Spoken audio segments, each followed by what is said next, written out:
اور ایک وہ زندگی جو برزخ کے بعد آخرت والی زندگی ہوں گی. تو وہ زندگیوں کے مرحلے 3 ہیں. اور یاد رکھیے اسلام کا معاملہ عجیب ہے. اسلام میں ہر موت کے بعد ایک زندگی شروع ہو جاتی ہے. ہر موت ایک زندگی کو جنم دیتی ہے کہ ہم مردہ تھے, زندگی کو جنم دیا, اس کے بعد پھر مریں گے, پھر ایک زندگی ہوں گی, ختم نہیں ہوں گے. تو ہر موت آپ دیکھ رہے ایک زندگی کو جنم دیتی ہے, ایک زندگی کو اس کے بعد لاتی ہے. تو اسی طرح دنیا کی زندگی, اگر زندگیوں کو بانٹے ہم تو دنیا کی ایک زندگی ہے, اس کے بعد بیچ میں موت کا مرحلہ ہے, پھر برزخ کی ایک زندگی ہے, اس کے بعد پھر ایک اٹھنے کا مرحلہ ہے, پھر حیات ہے, اور اس کے بعد پھر ایک زندگی ہے جو آخرت کی ہے. چاہے پھر ہم وہ جنت میں, چاہے جہنم میں, ہمارے اعمال کے حساب سے, اللہ کے رحم و کرم کے حساب سے ہم جہاں بھی جائیں گے اس کے حساب سے معاملات چلیں گے. تو زندگیوں کو اگر تقسیم کریں تو 3 حصوں میں تقسیم ہوتی ہے. دنیا کی زندگی, برزخ کی زندگی سے قبر کی زندگی کہتے ہیں عام زبان میں, اور تیسرا مرحلہ آخرت کی زندگی, موت کے بعد کی زندگی. تو آج جس جو مرحلے کی بات میں آپ کے سامنے رکھوں گا وہی زندگی کے تعلق سے ہوں گی جو اس دنیا کے بعد, اس دنیا کی زندگی کی بات شروع ہوتی ہے جس سے ہم نے بہت زیادہ غفلت برت لی, جبکہ اللہ کی کتاب اور اس کے رسول صلی اللہ علیہ وسلم کی حدیث نے اس زندگی کے تعلق سے اتنا کچھ ہمیں بتایا کہ ایک شخص اگر اسی کو سمجھنے لگے اور اسی کو جان لے تو یاد رکھیے اس کی زندگی تبدیل ہو جائیں گی. رسول اللہ صلی اللہ علیہ وسلم کی زندگی کا واقعہ ہے, آپ اسی زندگی کی اہمیت بتاتے ہیں. اور ایک جگہ آپ صلی اللہ علیہ وسلم قبر کے پاس بیٹھے ہیں, اور قبر کے پاس بیٹھے بیٹھے آپ صلی اللہ علیہ وسلم جو ہے یہ الفاظ اپنے جو ہے زبان مبارک سے نکالتے ہیں, اور آپ یہ حدیث فرماتے رسول اللہ صلی اللہ علیہ وسلم قبر کے پاس بیٹھے تھے, خبر کھودی جا رہی تھی, اور آپ صلی اللہ علیہ وسلم رو رہے تھے, اور مٹی نیچے کی تر ہو گئی تھی آپ کے آنسوں سے. اس کے بعد اللہ کے رسول صلی اللہ علیہ وسلم نے صحابہ سے کہا, ابن ماجہ نے اس کو روایت کیا, آپ نے فرمایا یا اخوانی لمثل ھذا فاعدوا, کیا میرے بھائیوں اس جیسی جگہ یعنی قبر کے لیے تیاری کر لو. رسول اللہ صلی اللہ علیہ وسلم نے آغا کیا اس امت کو, اور اس مقام پر بیٹھ کر جب کہ ایک شخص کو دفنایا جا رہا تھا آپ صلی اللہ علیہ وسلم رو رہے تھے, اور اس کے بعد یہ کہا اے میرے بھائیوں اس جیسی زندگی سے, اس حالات سے ڈرو, اس قبر کے حالات سے خوف کھاؤ, اس لیے کہ اس کے بعد کی زندگی بہت زیادہ سخت ہے. حتیٰ کہ رسول اللہ صلی اللہ علیہ وسلم فرماتے ہیں قبر کے جو حالات ہے وہ دنیا سے لے کے دجال, مطلب دنیا کے ختم ہونے تک اس سے بھی زیادہ شدید قبر کے فتنے ہوں گے. حتیٰ کہ آپ نے فرمایا تم دجال سے جتنا نہیں آزمائے جاؤ گے, اس سے زیادہ فتنے میں تم قبر میں ملوث کیے جاؤ. اور اسی لیے آپ صلی اللہ علیہ وسلم اس حدیث میں ڈرایا اور کہا اے میرے بھائیوں اس جیسی چیز سے ڈرو, اس جیسی چیز کے لیے تیاری کر لو. اور اسی لیے آپ صلی اللہ علیہ وسلم حدیث میں فرمایا کہ عقل مند کون ہے, صحابہ سے پوچھا تو صحابہ نے کہا اللہ اس کے رسول بہتر جانتے ہیں عقل مند کون ہے. تو آپ صلی اللہ علیہ وسلم کا عقل مند وہ ہے جو موت سے پہلے اس کی تیاری کر لے. اس لیے کہ جب موت آ جاتی ہے تو عقلیں تو سب کی ٹھکانے آ جاتی ہے جب, لیکن وہ عقل ٹھکانے آنا کوئی فائدہ نہیں دیتی. جس کے تعلق سے اللہ سبحانہ وتعالی سورہ مومنون سورہ نمبر 23 اس کی آیت نمبر جو ہے 99 اور 100 میں اللہ سبحانہ وتعالی فرمایا, جو آیت میں نے آپ کے سامنے خود بھی تلاوت کی, حتی اذا جاء احدهم الموت قال رب ارجعوا لعلی اعمل صالحا فیما ترکت. کتنی زبردست بات اللہ نے ہمیں اس دنیا میں قرآن کے ذریعے بتا دی. اگر اس ایک بات کو ہم نے سمجھ لیا تو ہماری زندگی بدلنے کے لیے کافی. اور یہ بات کب کی ہے, جب انسان کی روح نکالی جاتی ہے تب کی بات کہی جا رہی ہے. بڑی اہمیت رکھتی ہے بات اپنے آپ. موت کا مرحلہ ہے, ابھی پوری جان نہیں نکلی اس کی, اور فرشتے آ گئے اور اس نے سب کچھ دیکھ لیا, اس کے بعد یہ الفاظ ادا کرتا ہے. اور دیکھتے وقت اللہ کے رسول اللہ سبحانہ تعالیٰ قرآن میں موت کے تعلق سے فرماتا ہے وجاء سکرۃ الموت بالحق, کہ موت کی سختیاں حق کو لے کر آ پہنچی. موت کی سختیاں حق کو لے کر آ پہنچی, مطلب ایک انسان موت کی حالت میں, بہت سخت حالت ہے اور حق واضح ہے, فرشتے دیکھ چکا. اب جب فرشتوں کو دیکھ لیتا ہے اور موت اس کے قریب ہے, اب بچنے کا کوئی امید نہ رہی, تو تب جو ہے بندہ ایک ریکویسٹ, ایک التجا اپنے رب سے کرتا ہے. اس التجا کو اللہ سبحانہ تعالیٰ نے قرآن میں بیان کر دی تاکہ مومنین کم از کم وہ التجا نہ کرے, وہ نہ کرے اس لیے کہ وہ قبول نہیں ہوتی وہ التجا. سمجھا, جب سزا جج دے دیتا ہے, سزا سنا دی جاتی ہے, اس کے بعد کوئی ریکویسٹ قبول نہیں کی جاتی, پھر پھانسی پہ چڑھا دیا جاتا یا باعزت بری کر دیا جاتا. تو یہی وہی مرحلہ ہے کہ موت کی اللہ سبحانہ فرماتا ہے کہ موت کی سختیاں جو حقیقتوں کو لے کر آ پہنچی ہیں. اب انسان چلا اٹھتا ہے اور کیا کہتا ہے حتی اذا جاء احدهم الموت, اللہ فرماتا ہے جب ایک آدمی کے پاس اس کی موت قریب آ جاتی ہے, قال رب ارجعوا, وہ اللہ سے ریکویسٹ کرتا ہے, فرشتوں سے کہتا ہے اے فرشتوں مہلت کی اللہ سے درخواست کر, رب ارجعوا تھوڑی دیر مجھے چھوڑ دو, رجوع کرنے دو, پلٹنے دو مجھے. کس لیے لعلی اعمل صالحا فیما ترکت, تاکہ وہ نیک اعمال کر کے آؤں جو زندگی میں چھوڑتا رہا.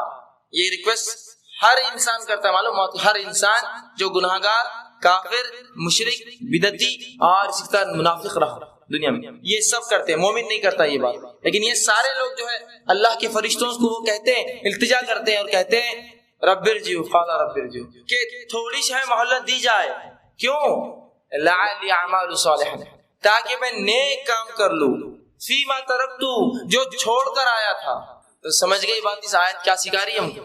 یہ ہر گناہگار انسان مشرک اور کافر اور منافق یہی التجا کریں گا اے اللہ تھوڑا موقع دیا جائے. کس کام کے لیے؟ نیک کام کے لیے. پتا کیا چلا کہ نیک کام کہاں ہوں گے؟ صرف اس دنیا میں. اگر مرنے کے بعد ہوتے تو فرشتہ یہ التجا نہ جو بندہ یہ التجا نہ کرتا اور کہتا اللہ ایک موقع دے پھر خبر کی زندگی میں تاکہ نیکی کر لوں. لیکن کیا کہہ رہا ہے؟ مجھے پلٹنے دیا جائے دنیا کی زندگی میں تاکہ وہ کام کرے جو چھوڑ چکا تھا. کلا جواب اللہ کا ہرگز نہیں. انہو کلمۃ ہوا قائلها یہ تو تیری ایک بات تھی جس کا تو قائل تھا. یہ تو تیرا کلام تھا جس کا تو دنیا میں قائل تھا. کتنا زبردست خاکہ کھینچا انسانی فطرت کا اللہ. نیکی کر لو اگلے جمعے سے موقع دیا جائے ہے نا. وہی بات تو اللہ کیا کہہ رہا ہے؟ یہ تو تیری ایک بات تھی دنیا میں یہی کہتا تھا تو. اگلا رمضان اگلا مہینہ اگلا دن اگلی نماز اگلے ہفتے سے اور فلاں اور فلاں. تو اللہ کہیں گے یہ تو ایک بات ہے نیکی کے تعلق سے. جب بھی دنیا میں تجھے کہا گیا تو یہی کہتا تھا ایک موقع دیا جائے اور ایک موقع اگلی بار سے نہیں اگلی بار اور موقع دیا جائے. تو اللہ کلا انہ کلمۃ ہوا قائلها ہرگز نہیں ہوں گا. یہ تو تیری ایک بات ہے جو تو ہمیشہ بولتا ہے اس سے قائل ہو چکا تو. وَمِن وَرَائِهِمْ بَرْزَخٌ إِلَىٰ يَوْمِ يُبْعَثُونَ اور اللہ نے کہا ان کے اور دنیا کے بیچ میں ایک آڑ ہے ایک برزخ ہے دوبارہ پھر اٹھائے جانے تک. مطلب اب کوئی واپس نہیں آ سکتا. موت کی جانکنی میں پھنس گیا اب اس کی موت ہے صرف. اس کے بعد کوئی ریٹرن نہیں کوئی نیکی نہیں کوئی برا نہیں. نام اعمال بند ہو گئے اس کے. اب قیامت کے روز وہ کھولے جائیں گے. بس ہر شخص جو گناہگار ہے اللہ سبحانہ تعالیٰ سے یہی التجا کرتا ہے قال رب ارجعوا اے اللہ ایک موقع دے دے مجھے تاکہ میں رجوع کر لوں اپنے گناہوں سے. لعلی اعمل صالحا فیما ترکت اور جو نیکی تو نے کہا تھا نماز کی روزے کی زکوٰۃ کی حج کی امر بالمعروف اچھائی کا حکم نہی عن المنکر برائی سے روکنے کی اور کتاب پہ عمل کرنے کی اور تیرے رسول کے طریقے پہ عمل کرنے کی میں یہ سب کر کے آؤں گا صرف ایک موقع دیا جائے مجھے. اور اللہ کا جواب کیا آئے گا؟ کلا ہرگز نہیں ہو سکتا. یہ تو ایک تیری بات تھی جس کا تو دنیا میں قائل تھا. وَمِن وَرَائِهِمْ بَرْزَخٌ إِلَىٰ يَوْمِ يُبْعَثُونَ اور ان کے اور اس دنیا کے بیچ میں ایک آڑ ہے دوبارہ پھر سے اٹھا جانے تک. تو ایسا نہ ہو کہ موت ہم تک آ جائے اور ہم میں سے مرد اور ہماری خواتین یہی گزارش کرتے رہے ایک موقع دیا جائے حرام کام چھوڑ دوں گا, ایک موقع دیا جائے اب نمازی بن جاؤں گا, ایک موقع دیا جائے اب روزے پورے ہوں گے, ایک موقع دیا جائے اب قرآن پہ عمل کروں گا, ایک موقع دیا جائے اب میں قرآن کے مطابق زندگی, ایک موقع دیا تیرے رسول کے طریقے پہ چلوں گا. یہ موقع نہیں ملنے والا ہے, یہ موقع نہیں ملنے والا ہے. گزارش سب کریں گے موقع نہیں دیا جائے گا. یہ بات اٹل ہے. جب اللہ نے کہہ دیا کلا تو اللہ اپنے طریقے کو نہیں بدلتا اور اللہ اپنے کلام سے نہیں پھرتا اور اللہ اپنے وعدوں سے نہیں پلٹتا ہرگز نہیں. چاہے نبی ہو چاہے ولی ہو چاہے شہداء ہو چاہے صدیقین ہو اس امت کا کوئی بھی شخص ہو یا کوئی بھی انسان ہو کسی کو پلٹنے کا موقع نہیں دیا جاتا اور ایک آڑ ان کے بیچ ڈال دی جاتی ہے دوبارہ پھر اٹھائے جانے تک. اور اللہ سبحانہ تعالیٰ نے ایک شخص کی موت کا جو گناہگار ہے جو کافر ہے جو منافق ہے اس کا خاکہ کھینچا ہے قرآن کے اندر جگہ جگہ کھینچا ہے. صرف ایک آیت آپ کے سامنے میں رکھتا ہوں جس میں اللہ سبحانہ تعالیٰ نے سورہ قیامہ سورہ نمبر 75 اس کی آیت نمبر 26 سے لے کر 29 میں ایک تذکرہ کیا. اور اللہ سبحانہ تعالیٰ فرماتا ہے اللہ فرماتا ہے اس آیت کے اندر کلا اذا بلغت التراقی وقیل من راق وظن انہ الفراق وتفت الساق بالساق. اب اللہ سبحانہ تعالیٰ فرماتا ہے کہ اب دنیا سے جدائی کا وقت آ گیا. ایک انسان جب مرتا ہے تو اللہ فرماتا ہے کہ اس کی اب دنیا سے جدائی کا وقت آ گیا ہے. اس وقت پنڈلی سے پنڈلی جو انسان ساتھ ملا کر جو اپنے رگڑتا ہے, مطلب جب موت کا وقت آ گیا تو اس کی بہت زیادہ جو ہے سختیاں ہیں کہ ایک انسان اس کی جو تکلیف میں تڑپتا ہے. اسی طرح اللہ سبحانہ تعالیٰ قرآن کے اندر ان لوگوں کا بھی تذکرہ کرتا ہے جو لوگ موت کے وقت ان کو موت آ جاتی ہے لیکن وہ نیک اعمال اس سے پہلے نہیں کرتے.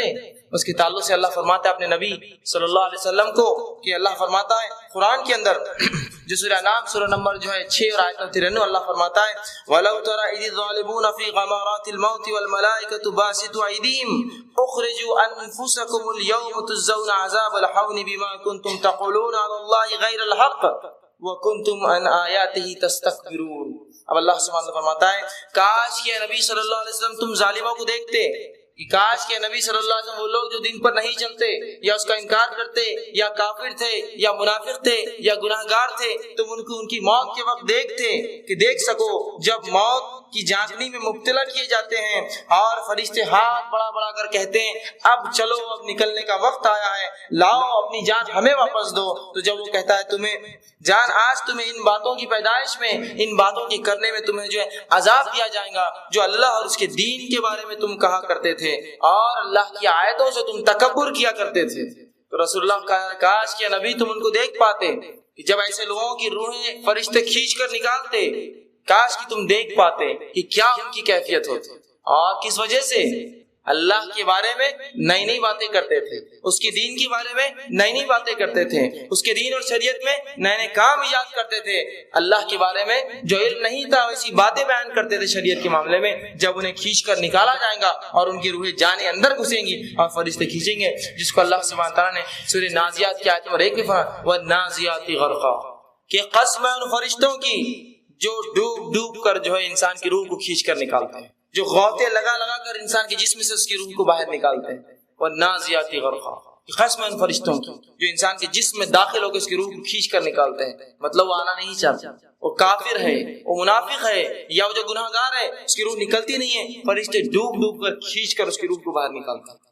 تو یہ کیفیت ہے ان لوگوں کی جو اس دردناک چیز کو، جو موت کو بھلا بیٹھے ہیں اور اس میں ہم سب شامل ہیں۔ ہم نے اس چیز کو ایک ایسا مذاق سمجھا کہ بس یہاں سے ختم ہوئی تو دوسری زندگی میں ہمارے لیے جنت انتظار کر رہی، جبکہ اس موت کے لیے اور اس قبر کے گھر کے لیے، اس مٹی کے گھروندے کے لیے جس کا اوڑھنا بھی مٹی کا ہے، جس کا بچھونا بھی مٹی کا ہے، جس میں کیڑے ہیں اور سانپ اور بچھو ہے اور جو تنہائی ہے اور اندھیرا ہے، کچھ نہ ہوگا، نہ ایک چھوٹا سا بلب ہوگا، نہ کوئی روشنی کی کوئی ٹیوب لائٹ ہوگی، نہ کوئی ایک دیا ہی اجازت دیا جائے گا، بلکہ خالص مٹی ہے، اوڑا بھی مٹی ہے، سویا بھی مٹی پر ہے، آزو بھی مٹی ہے، بازو بھی مٹی ہے، کیڑے اور مکوڑے ہیں، ویرانی ہے اور اکیلا پن ہے اور آفتیں اور مصیبتیں اور فرشتے ہیں اور کیا کیا پتہ نہیں اس کے ساتھ۔ اور یہ وہ گھر ہے اکیلا جس میں میں اکیلا رہوں گا۔ وہاں دنیا کے لیے جو میں چیزوں سے بچتا تھا کہ دنیا کیا کہیں گی، وہاں کوئی بھی نہیں دیکھنے والا کیا حال ہونے والا۔ جو دین کو میں چھوڑتا تھا دنیا کے لیے کہ لوگ کیا کہیں گے، وہاں کوئی لوگ تیرے ساتھ آ کر اس کے اندر کوئی دیا نہیں جلانے والے تیری روشنی کے لیے۔ جن لوگوں کے لیے ماں باپ ہو، چاہے بہن بھائی ہو، چاہے دنیا والے ہو، چاہے بڑے ہو چاہے چھوٹے ہو، جن کے لیے ہم نے دین کو چھوڑا، وہ تو ہم کو صرف قبرستان تک دفنی کریں گے اور چھوڑ کر نکل جائیں گے۔ جب جائیں گے قبر میں تنہا، واحد، اکیلے، اندھیرا، مٹی، کیڑے اور مکوڑے اور ویرانی، اس سے ہٹ کر کچھ نہیں۔ یہ ایسا گھر ہے، لیکن اس گھر کے لیے ہماری کیا تیاری ہے، اس کے لیے ہم نے کیا کر رکھا ہے اور کیا کر چھوڑا ہے؟ اب تک کچھ بھی نہیں چھوڑا۔ رسول اللہ صلی اللہ علیہ وسلم کے مطابق ہم سب بیوقوف ہوئے۔ تو عقل مند تو وہ ہے جو اس سے پہلے اس کی تیاری کر لے، اس میں جانے سے پہلے اس کا سامان باندھ لے۔ اور یہ موت کا وقت اور اس کی حالتیں اور اس کی خوفناکیاں کس حد تک ہوں گی، اللہ کے رسول صلی اللہ علیہ وسلم کے خود حال اور احوال دیکھ لیجئے۔ آپ صلی اللہ علیہ وسلم کے تعلق سے آتا ہے کہ جب آپ کی موت کا وقت آیا، اب ان سے زیادہ عظیم اور معتبر اور محترم اور باعزت شخصیت اور نیک اور ولی اور جو آپ لقب کون ہو سکتا ہے؟ رسول اللہ صلی اللہ علیہ وسلم جب موت کا وقت آیا تو حدیث میں آتا ہے، میں عائشہ رضی اللہ عنہا فرماتی ہے، آپ صلی اللہ علیہ وسلم نے ایک پانی کا پیالہ لیا اور اس میں بار بار ہاتھ مارتے اور اپنے چہرے پر پانی مارتے موت کی تکلیف سے، اور اپنے چہرے پر بار بار پانی مارتے اور آپ صلی اللہ علیہ وسلم چہرے سے پسینہ جاتا ایک ساتھ، اور یہ بات آپ صلی اللہ علیہ وسلم کے بیچ میں فرماتے اور کہتے ہیں سبحان اللہ ان للموت لسکرات، کہ اے سبحان اللہ، موت کے لیے بڑی ہی سختیاں ہیں۔ اگر اللہ کے رسول صلی اللہ علیہ وسلم یہ قول کہتے ہیں کہ موت کے لیے بڑی سختیاں ہیں، تو میں نہیں سمجھتا ہوں کوئی شخصیت دنیا کی ایسی ہے جو کہے موت میرے لیے آسان ہے، موت میرے لیے آسان ہے۔ تو اللہ کے رسول صلی اللہ علیہ وسلم بار بار پانی لیتے، اپنے چہرے پر پانی مارتے اور یہ الفاظ ادا کر جاتے ہیں سبحان اللہ ان للموت لسکرات، کہ سبحان اللہ، اللہ پاک ہے، موت کے لیے بہت زیادہ سختیاں ہیں، یہ بہت زیادہ سخت چیز ہے۔ اسی طرح آپ صلی اللہ علیہ وسلم پر جب موت آئی تو میں عائشہ رضی اللہ عنہا فرماتی اس کے بعد کسی کی موت سن کر یا کسی کی موت دیکھ کر مجھے کبھی غم نہ ہوا کہ رسول کی موت جب میں نے دیکھی اور جو سختیاں اور جو تکلیفیں دیکھی، اس کے بعد کسی کی موت پر مجھے کبھی زندگی میں غم نہ ہوا۔ غم سے مراد وہ تکلیف نہ ہوئی جو رسول کی ایک بار دیکھنے سے میری تکلیف ختم ہو گئی وہ چیز۔ اسی طرح جو ہے اللہ کے رسول صلی اللہ علیہ وسلم موت کی تکلیف تھی کہ آخر وقت میں آپ کی زبان میں لکونت آ گئی تھی، بات نہیں کر پاتے آپ برابر، اٹک اٹک کر بات کرتے۔ تو جب یہ نبی اکرم صلی اللہ علیہ وسلم کا حال ہے تو ہم جیسے لوگ جنہوں نے نہ اعمال کیے، نہ ہمارے کچھ احوال ہے، نہ جو اللہ نے کوئی ہمیں سند دی کہ تم ایسی ہی جنت میں جاؤں گے، ہم لوگ کیا کریں گے؟ اللہ کے ساتھ کیا جواب دیں گے؟ جس شخصیت کے تعلق سے عقیدہ ہے جو معصوم ہے یعنی خطا، جس سے خطا نہیں ہوتی ہے، وہ شخصیت کے ساتھ یہ سلوک اور یہ تکلیف، تو ہم اور آپ اپنا صرف ٹھکانہ ہی سمجھ سکتے کیا ہوگا، اور تکلیفوں کا معاملہ ہی صرف سوچ سکتے اور صرف تصور کر سکتے۔ اسی طرح جو ہے حضرت عمرو بن عاص رضی اللہ عنہ کے تعلق سے آتا ہے، جو فاتح مصر تھے، آپ ایک بات کہا کرتے کہ تعجب ہے مجھے ان لوگوں پر کہ جن کو موت آتی ہے لیکن وہ موت کے بارے میں کچھ بتاتے نہیں ہیں۔ جب ان کی موت کا وقت آیا اور بہت زیادہ بیمار ہوئے، موت کا وقت قریب تھا، عبداللہ بن عباس رضی اللہ عنہ پہنچ کر کہا، اے عمرو، تم یہی تو کہا کرتے تھے کہ ان لوگوں پہ تعجب ہے کہ موت کا وقت آتا ہے اور وہ کہتے نہیں موت کیسی ہے، کیا حال ہے ان کے ساتھ؟ تو کہا اب میں تمہیں اپنا وعدہ، اپنا قول یاد دلانے آیا ہوں، اب تمہاری موت کا وقت ہے، کیسا لگتا ہے تمہیں؟ کیا لگتا ہے تمہیں اس تعلق سے؟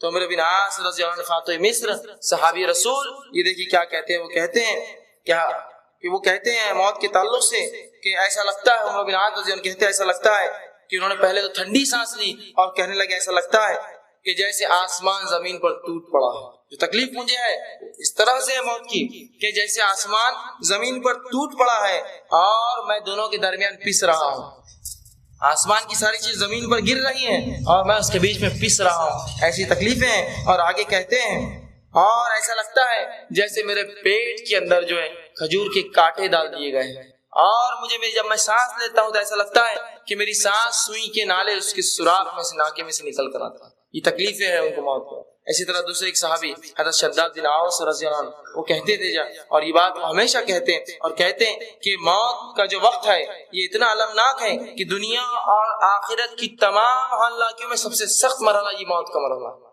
دنیا اور آخرت کی ہولناکیوں میں سب سے خطرناک مرحلہ یہ مرحلہ ہے جب انسان کو ایک موت آتی ہے اس سے۔ اور پھر وہ آگے کہتے ہیں اور فرماتے ہیں کہ یہ آرو کے چیرنے سے زیادہ سخت ہے، اس کی تکلیف ایسی ہے جیسے کہ آدمی کو آروں سے چیرا جا رہا ہے۔ اور پھر آگے کہتے ہیں کہ یہ کینچیوں کے کاٹنے سے زیادہ سخت ہے کہ ایک انسان زندہ اور کینچی سے اس کے جسم کاٹا جائے اتنی تکلیف اسے نہیں ہوگی جتنی تکلیف موت اپنے ساتھ لاتا ہے۔ اور پھر کہتے ہیں یہ ہڈیوں کے ابالنے سے زیادہ سخت ہے کہ اگر کسی زندہ انسان کی ہڈیاں ابال دی جائے، پانی میں ڈال دیا جائے تیل میں، اتنی تکلیف نہیں ہوگی جتنی تکلیف اس موت کے وقت ہوتی ہے۔ اور وہ کہتے تکلیف، اور اگر مردہ زندہ ہو کر انسانوں کو بتا دے کہ میرے ساتھ کیا سلوک ہوتا ہے تو وہ فرماتے ہیں کہ کوئی دنیا میں انسان چین کی نیند نہیں سو سکتا، دنیا کو انسان چین کی نیند نہیں سو سکتا اگر اس کو تکلیف جو موت کے وقت ہوتی ہے اگر کوئی اسے بتا دے تو یہ ہے وہ موت اور یہ ہے اس کے حالات۔ اب مردے کے ساتھ کیا ہوتا ہے موت کے بعد، بہرحال یہ ہم نہیں جان سکتے، اس لیے کہ کوئی شخص اٹھ کر یہ کہہ نہیں سکتا کہ اس ساتھ کیا ہوا، صحیح کیا ہوا کوئی بھی نہیں بتا سکتا۔ بہرحال جو قرآن نے اور جو رسول اللہ صلی اللہ علیہ وسلم کی احادیث نے ہمیں بتایا ہے، چند باتیں کچھ بیورا آپ کے سامنے رکھنے کی کوشش کرتا۔ یقیناً یہ صحیح بتانا تو یہ میرے لیے اور کسی کے لیے بھی ناممکن ہے، لیکن جو اللہ کی کتاب اس کے رسول نے جو چند باتیں بتائی وہ باتیں میں آپ کے سامنے آج جو ہے رکھنے کی جو ہے کوشش کروں گا کہ صحیح کیا ہوتا ہے جب ایک انسان مرتا ہے اور موت آتا ہے، اور قرآن حدیث تعلق سے کیا کہتے ہیں۔ رسول اللہ صلی اللہ علیہ وسلم نے ایک مومن اور ایک کافر کی موت کے تذکرے الگ الگ کیے، ان کے دونوں کے الگ الگ احوال بتائے کہ موت کے وقت کافروں کے کیا احوال ہوں گے اور مومنوں کے کیا احوال ہوں گے۔ بہرحال بہت زیادہ کثرت سے حدیثیں آتی ہے، میں مختصر سی احادیث کو دو حصوں میں تقسیم کر کے اس کا مفہوم رکھنے کی آپ کے سامنے کوشش کروں کہ جو ہے نیکوکاروں کے ساتھ کیا ہوتا ہے اور بدکاروں کے ساتھ موت سے لے کر بعد میں برزخ کی زندگی میں کیا ہوتا ہے۔ آئیے پہلے دیکھیے نیکوکاروں کے ساتھ کیا ہوتا ہے۔ اللہ کے رسول صلی اللہ علیہ وسلم حدیث کا مفہوم رکھ رہا ہوں، الگ الگ حدیث کا مجموعہ ہے، بعد میں جو حوالے دیکھنا چاہے مجھ سے دیکھ سکتا۔ تو اللہ کے رسول صلی اللہ علیہ وسلم فرماتے ہیں کہ جب ایک انسان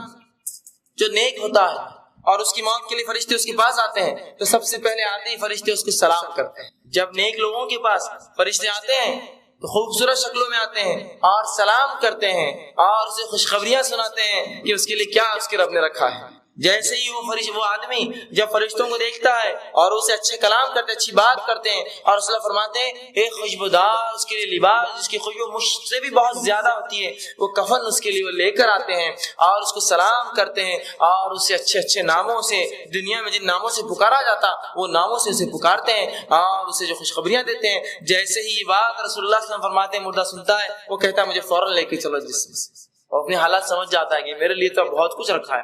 وہ کہتا ہے کہ مجھے جلدی سے نکالو اور مجھے لے کر چلو۔ فرشتے اس کی روح کو بآسانی نکالتے ہیں، حتیٰ کہ رسول اللہ فرماتے ہیں جیسے مشک سے پانی نکلتا ہے کھولتے ہی اس طرح سے جو ہے اس کی روح نکال لی جاتی ہے نیک آدمی کی، اور اس کو کفنایا جاتا ہے خوبصورت کفن کے اندر۔ فرشتے جو کفن لاتے ہیں اور اسے لے کر جو ہے آسمانوں کی طرف جایا جاتا ہے اور پہلے آسمان پر رسول اللہ جب اس کی روح پہنچتی ہے اس سے پہلے فرشتے اس کی خوشبو سونگھ لیتے ہیں اور آپس میں کہتے ہیں کوئی نیک شخصیت آ رہی ہے آج، کوئی نیک انسان آ رہا ہے آج اوپر. اور رسول اللہ فرماتے جب آتے ہیں تو فرشتے اس کی سلام کرتے اور کہتے ہیں اے پاک روح آؤ، خوش آمدید ہے، استقبال ہے تمہارے، اللہ کی رحمت ہے تمہارے لیے، آؤ. اور اسے لیا جاتا ہے اور فرشتے اس کے ساتھ پہلے آسمان سے دوسرے آسمان تک چھوڑنے کے لیے آتے ہیں اور اسے مبارکبادیں دیتے ہیں اور اسے اچھے اچھے ناموں سے پکارے جاتے ہیں جن ناموں سے دنیا میں پکارا جاتا ہے، اچھے اچھے نام، اچھے اچھے القاب، فلاں بن فلاں، فلاں بن فلاں، اچھے نام.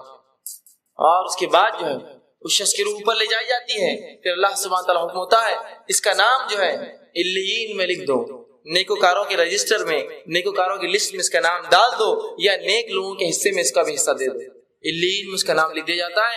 اللہ حکم دیتا ہے اسے واپس بھیج دو، اس لیے کہ میں نے اسے اسی سے پیدا کیا تھا اور میں واپس اس کو اسی سے اٹھاؤں گا، مطلب مٹی سے، اور اس پاک روح کو لا کر واپس قبر میں ڈال دیا جاتا ہے، اس کی روح کو واپس چھوڑ دیا جاتا ہے. اور آپ صلی اللہ علیہ وسلم فرماتے ہیں جب اس کی روح چھوڑ دی جاتی ہے قبر کے اندر تو پھر وہ مرحلہ آتا ہے جو سب سے خوفناک اور ہولناک مرحلہ ہے.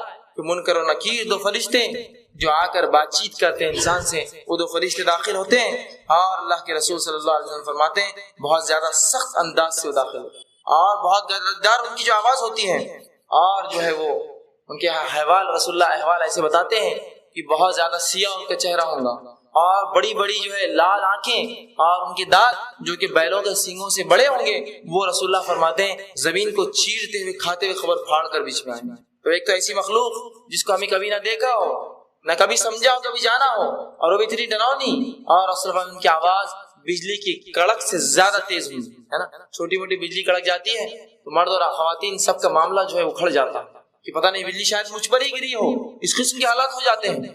وہاں خبر میں انداز لگائیے منکر و نکیر جو بجلی کی طرح چلاتے ہیں اور ان کی آنکھیں گائے کی جیسی جو ہے بڑی بڑی لال آنکھیں ہیں اور گائے کی سینگ کے برابر ان کے دانت ہے اور جو ہے انتہائی بدصورت اور کالے ہیں، زمین کو چیرتے ہوئے دونوں آتے ہیں خبر کو پھاڑ کر اور انسان کے سامنے آتے ہیں اور اسے اٹھا کر بٹھا دیتے ہیں، اسے اٹھا کر بٹھا دیتے ہیں اور اسے سوال کرتے ہیں من ربک کا، تیرا رب کون ہے؟ من نبیک کا، تیرا نبی کون ہے؟ ما دینک کا، تیرا دین کیا تھا؟ 3 سوال.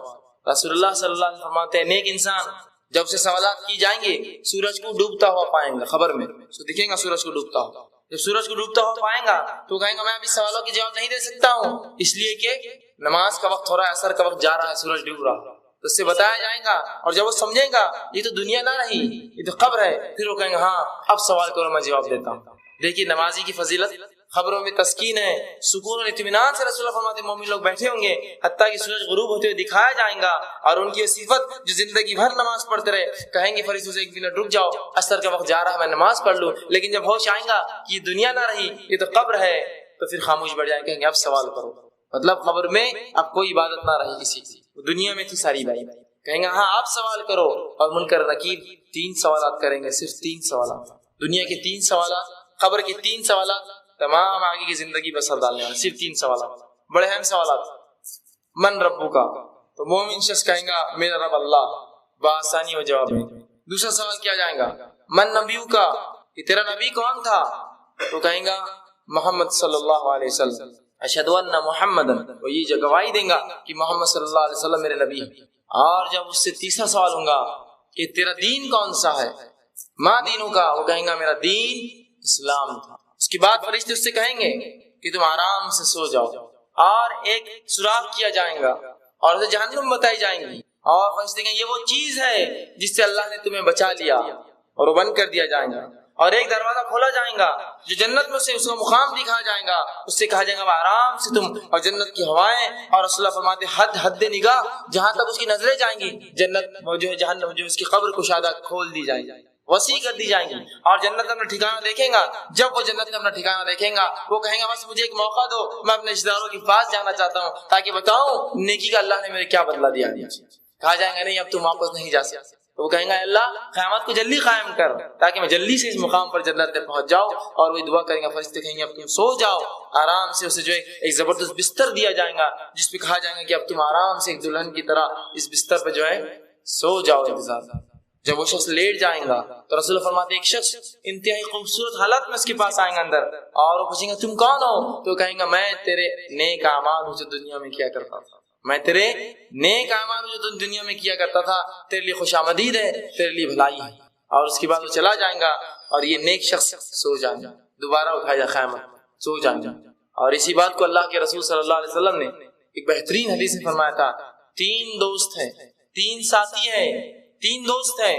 پہلا وہ ہے، پہلا ساتھی جو انسان کے مرتے اس کا ساتھ چھوڑ دیتا ہے، پھر فرمایا دوسرا وہ ساتھی ہے جو قبرستان تک ساتھ آتا ہے، اور تیسرا وہ ساتھی ہے جو تمہارے ساتھ قبر میں اور قیامت کے دن ہوگا۔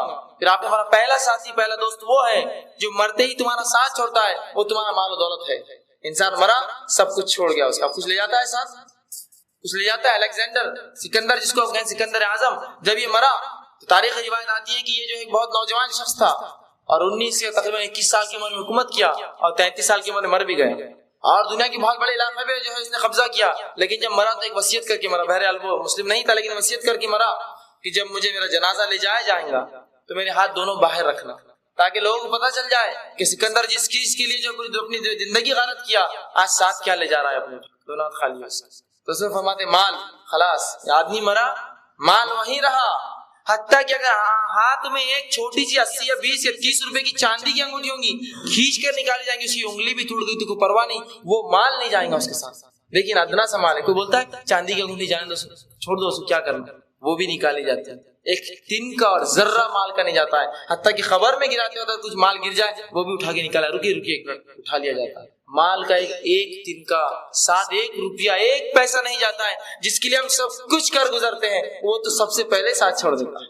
ایک عجیب ساتھی ہے جس کو ہم سب سے زیادہ جگری، سب سے زیادہ اچھا، سب سے زیادہ بہتر، سب سے زیادہ کام کر سمجھتے ہیں، وہ تو مرتے ہی ساتھ چھوڑتا ہے۔ اور ابھی جنازہ تو بعد میں اٹھیں گا، پہلے حساب و کتاب ہو، یہ زمین کس کی ہوں گی، یہ گھر کون رہیں گا، وہ پلاٹ کس کا ہوں گا، اور وہ مال بینک بیلنس کون لیں گا، پہلے بات کرو تو یہ اٹھیں گا آگے۔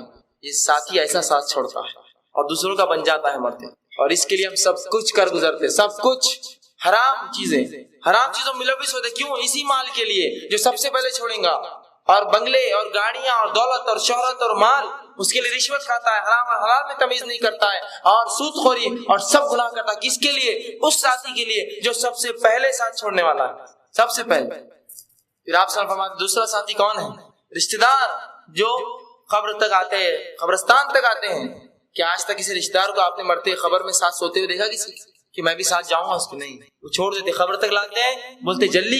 یہی وہ رشتہ دار ہے جن کے لیے آپ سب کچھ کرتے ہیں، اسلام سے پھر جاتے ہیں، اس کی تعلیمات سے پھرتے ہیں، قرآن پر عمل نہیں کرتے، یہی رشتہ دار ہے۔ کوئی آپ کے ساتھ خبر میں نہیں آئے گا، پہلے ہی چلے جائیں گے، اور اس کے لیے ہم نے سب کچھ کیا۔ یہی ماں اور یہی باپ اور یہی خالہ، یہی پھپھو، یہی دادی کے لیے ہم نے شریعت کے احکامات توڑے، اللہ اس کے رسول کو ناراض کیا، لیکن ان کی رضامندی حاصل کی، ان کو راضی کیا۔ فلاں کام حرام ہے، نہیں، ہمارے بڑے نہیں بولتے، انہی کے لیے کیا نا رضا، یہ بھی چھوڑ دیں گے ساتھ۔ قبرستان تک آئیں گے، بلکہ یہ وہ لوگ ہوں گے کہیں گے سب سے پہلے اس کو اٹھا کر پھینکو ورنہ سڑنا شروع ہو جائے گا، پھینکو اسے لے جا کر قبر میں ڈالو جلدی۔ جن کے لیے سب کچھ کیا، شریعت چھوڑی، حرام حلال کی تمیز چھوڑی، بیوی اور بچے، مال اور دولت، سب کچھ فتنے ان کے لیے برداشت کیے، اور یہ لے جا کے کہاں دفن کریں گے آپ؟ بولیں گے ڈالو مٹی کے اندر۔ اور رسول فرماتے دوسرا ساتھی دفنا کر باہر آ جائیں گے، اور رسول فرماتے تیسرا ساتھی وہ ہے جو قبر میں تیرے ساتھ جائیں گا، وہ تیرے اعمال ہے نا، آیا نا یہاں برابر، یہ اعمال۔ اور اس کے لیے ہم نے کیا کیا؟ اس کو سب سے کم دوستی رکھتے ہیں اس سے، اور رشتہ داروں سے اس سے زیادہ، اور سب سے زیادہ دوستی ہماری مال اور دولت سے ہوتی ہے، جو کہ ایسے ساتھی ہیں جو سب سے پہلے آپ کا ساتھ چھوڑ کے نکل جائیں گے اور ہمارا ساتھ چھوڑ کے۔ تو یہ تیسرے ساتھی کو اپنا اچھا ساتھی بنا لیجئے، اس تیسرے ساتھی سے ایک زبردست دوستی کر لیجئے کہ یہ چونکہ قبر میں آنے والا ہے، اس کو جو ہے خوب کیجئے نیک اعمال، تاکہ وہ آ کر آپ کو خوشخبریاں دیں۔ اب آئیے اس شخص کا حال، اس شخص کی موت کا حال جو کافر، منافق، فاسق، بدکار، گناہگار ہوتا ہے۔ جب اس کی موت کا وقت آتا ہے، رسول اللہ صلی اللہ علیہ وسلم فرماتے ہیں فرشتے بہت بھیانک شکلوں میں اس کے پاس آتے ہیں، اور ایک بہت ہی انتہائی درجے کا بدبودار ایک جو اس کے لیے ٹاٹ کا بنا ہوا جو ایک کفن لے کر آتے ہیں، اور آتے ہی اس کو کہتے ہیں اے جو ہے مغضوب روح، اللہ کے جس پر غضب ہوگا، باہر نکل۔ رسول اللہ فرماتے اس کی روح اندر گھستی ہے، وہ فرشتے سے کھینچ کر باہر نکالتے ہیں، حتیٰ کہ آپ صلی اللہ علیہ وسلم فرماتے ہیں ایسی سی کیفیت ہوتی ہے جب نکالا جاتا ہے جیسے کہ ایک بھیڑ ہے، اس کے گیلے اون پر ایک لوہے کی سلاخ کاٹے دار لپٹی جائے اور کھینچ کر نکالی جائے، اس کے اون کے اوپر لپٹے اور کھینچی جائے، اس طرح سے تکلیف محسوس کرتا ہے وہ، اور اس کی روح آنا نہیں چاہتی، اسے فرشتے کھینچ کر اور غوطے لگا کر اور تمام جو حالات بتائیں ویسا کر کے اس کی روح کو باہر نکالتے ہیں. روح کو باہر نکالا جاتا ہے، ایک سے ایک بدترین ناموں سے پکارا جاتا ہے، اس کے برے برے القاب، برے برے نام اس کے پکارے جاتے ہیں. کوئی سلام نہیں اس کے لیے، بد دعائیں اس کے لیے فرشتے کرتے ہیں، اسے کھینچتے ہیں، اس بدبودار ٹاٹ میں لپیٹتے ہیں اور آسمان کی طرف لے کے چلتے ہیں. جب پہلے آسمان پہ جاتے ہیں دوسرے فرشتوں کو پہلے ہی بدبو آ جاتی ہے. استاد کہتے ہیں بہت ہی مغضوب کوئی گندی روح آ رہی ہے. جب وہ آتی ہے فرشتے پوچھتے یہ کون مغضوب روح اٹھا کر لائے ہو؟ کہتے فلاں بن فلاں، گندے گندے ناموں سے اسے پکارتے، دنیا میں جو برے ناموں سے پکارا جاتا ہے یا جس سے چڑ تھی ان ناموں سے پکارا جاتا ہے. فرشتے کہتے اس کے لیے کوئی دروازے نہیں کھولیں گے، آسمان کا کوئی دروازہ اس کے لیے نہیں کھولا جائے گا، اسے چھوڑ دو. رسول اللہ فرماتے اس کو آسمان سے ہی پھینک دیا جائے گا، لا کر نہیں چھوڑا جائے گا، اور وہ گر کر زمین پر آ کر پٹکی کھائیں گا زور سے آسمان سے اور اپنی خبر میں چلا جائے گا. جب خبر میں جائیں گا منکر نکیر آئیں گے زمین کو چیر کے اور اٹھا کر اسے بٹھا دیں گے. اور پھر وہی سوالات تھے من ربو کا، تیرا رب کون تھا؟ تو وہ کہیں گے ہاں لا ادری، ہائے افسوس میں نہیں جانتا میرا رب کون تھا. یہ کافر کہیں گا. اور اگر منافق ہوں گا تو کہیں گا لوگ کہتے تھے اللہ میرا رب ہے. تو منافق مسلمانوں میں ہوتا ہے لیکن ایمان نہیں رکھتا ہے، لیکن اس کو علم ہوتا ہے اللہ کا اور اس کے رب. وہ کہتا لوگ کہتے تھے اللہ جو ہے ہمارا رب ہے، اور کافر کہیں گے ہاں لا ادری میں نہیں جانتا. کہ اس کا جواب کیا ہونا چاہیے؟ دوسرا سوال من نبیو کا، کہ تیرا نبی کون ہے؟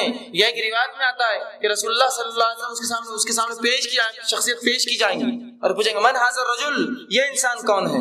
وہ کہیں گا ہاں لا ادری، ہائے افسوس میں نہیں جانتا یہ شخصیت کون ہے. منافق کہیں گا لوگ کہتے تھے یہ محمد صلی اللہ علیہ وسلم. تیسرا سوال ما دینو کا، تیرا دین کیا ہے؟ کافر کہیں گا ہاں لا ادری میں نہیں جانتا میرا دین کیا تھا. منافق کہیں گا لوگ کہتے تھے میرا دین اسلام ہے. اس کے بعد اللہ کے رسول فرماتے ایک سوراخ کیا جائے گا خبر میں، اور اسے وہ ٹھکانہ وہ جنت بتائی جائیں گی اور کہا جائے گا یہ وہ چیز ہے جس سے تو محروم رہا، وہ بند کیے جائیں گا. اور جہنم کی کھڑکی کھولی جائیں گی جس میں اپنا ٹھکانہ اور اس کی آنکھ کی لپیٹیں محسوس کریں گا، اور آنکھ کا بستر ڈالا جائے گا، آنکھ کا لباس پہنا جائے گا اور کہا جائے گا اب یہیں رہو. وہ کیا کہیں گے اللہ سے؟ کہیں گے اللہ قیامت تو کبھی قائم نہ کرنا. تو جب خبر میں یہ حالات ہے تو قیامت میں کیا ہوگا؟ تو کہیں گے اللہ قیامت تو کبھی قائم مت کرنا مجھ پر. اور جب وہ لیٹ جائیں گا تو ایک انتہائی بری شکل میں ایک شخص آئے گا، پوچھیں گے تم کون ہو؟ وہ کہیں گا میں تیرے برے اعمال ہوں، میں تیرے برے اعمال ہوں جو دنیا میں تو کیا کرتا. اور وہ شخص افسوس کریں گا. بہرحال اس کا کوئی معاملہ نہیں، جہنم کی کھڑکی جو اس کا جو ٹھکانہ ہوں گی کھول دی جائیں گی. وہ آنکھ کے بستر پر آنکھ کے لباس میں آنکھ کی تکلیف محسوس کریں گا. خبر اس کی چھوٹی کر دی جائیں گی حتیٰ کہ آخر اس کی پسلیوں میں پسلیاں دھس جائیں گی اور خبر اس کو دباتی رہیں گی اور وہ قیامت تک یہی سلوک کریں گے. اور جنتی کے لیے جو ہے نیکوکار کے لیے وسیع اس کی نظروں تک وسعت پاتا. یہ تھا مختصر سے حالات خبر میں جو ہیں. اب اس کے بعد کیا ہوگا؟ اس کے بعد کیا ہوگا؟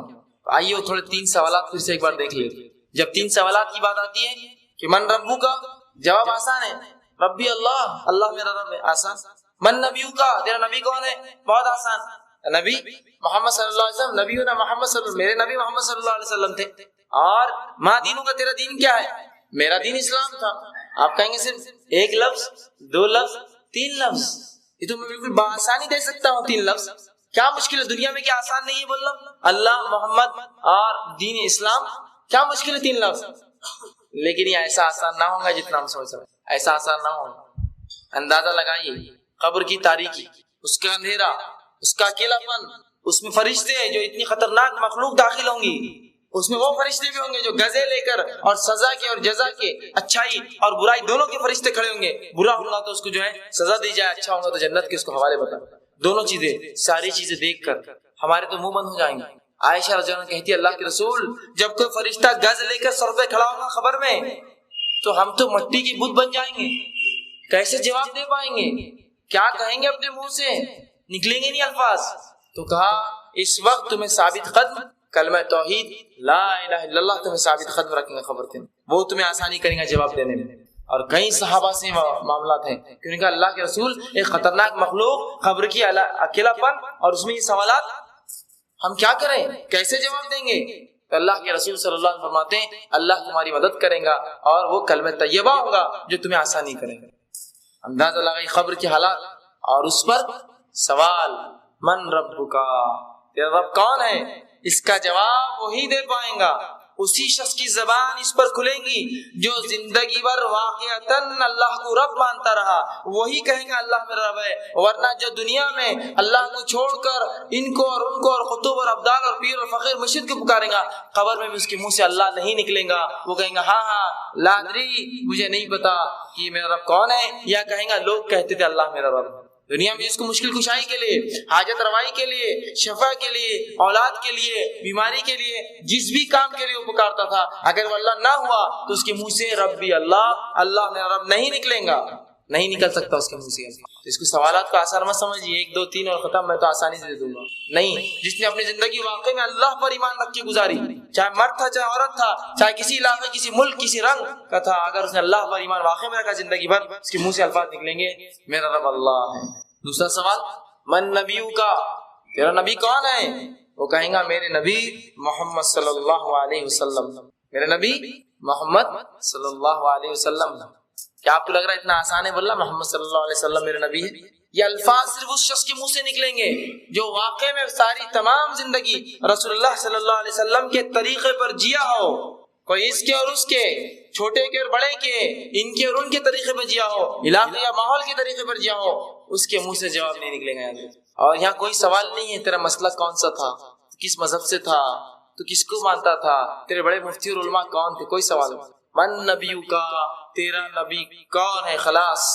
اور اس کے منہ سے یہ الفاظ نہیں، میرے نبی محمد صلی اللہ علیہ وسلم ہے جو تمام زندگی آپ کے طریقے پر چلا ہو، اس کا اٹھنا اور اس کا بیٹھنا، اس کا چلنا اور اس کا پھرنا، اس کا کھانا اور اس کا پینا، اس کی پیدائش اور اس کی شادی، اس کا نکاح اور اس کی موت اس پر ہوئی ہو کہ محمد صلی اللہ علیہ وسلم کے طریقے پر چلاؤ، وہی کہہ سکیں گے اللہ کے رسول محمد صلی اللہ علیہ وسلم میرے نبی ہے۔ ورنہ منہ نہیں کھولیں گا، ان کے اور ان کے نام لیں گا، یا ہاں لا ادری، ہائے افسوس میں نہیں جانتا میرا نبی کون ہے۔ آسان مت سمجھیے، رسول کے طریقے چھوڑ کر زندگی کسی اور کے طریقے پہ گزارے، اور اس حد تک ہم نے معاملہ بگاڑ لیا ہے کہ آج اپنا نام مسلمان بھی نہیں کہتے ہم، آپ کون ہیں تو میں فلاں ہوں، وہ نام سے، آپ کون ہیں تو میں فلاں ہوں، مسلمان بھی نہیں کہتے، بلکہ اگر مسلمان ہے تو بولتے ہیں مسلمان میں کون ہے آپ، اور پوچھ لے کہ ہم تو مسلمان ہیں، مسلمان میں کون ہے آپ، اس سے ہٹ کر کوئی سوال ہونے والا ہے مجھ سے کہ میں کون ہوں، کس سے تعلق رکھتا، سوال تو تین ہی ہے۔ من نبیوں کا دوسرا سوال یاد رکھیے کہ رسول اللہ صلی اللہ علیہ وسلم کے طریقے پر تمام زندگی چلا، جس کی پیدائش، جس کی نکاح، جن کی موتیں اس طریقے پر ہوئی، جن کا سونا اور جن کا جاگنا، جن کا کھانا اور جن کا پینا، جن کا چلنا اور اٹھنا اور بیٹھنا محمد صلی اللہ علیہ وسلم کے طریقے پر رہا، وہی جواب دیں گا، ورنہ منہ بند اس کا، اس کے منہ سے الفاظ میں۔ اور تیسرا سوال، ما دینوں کا، تیرا دین کیا ہے؟ مومن کہیں گا میرا دین اسلام ہے۔ اور دین کیا ہوتا ہے؟ دین زندگی جینے کے طریقے کہتے ہیں دین۔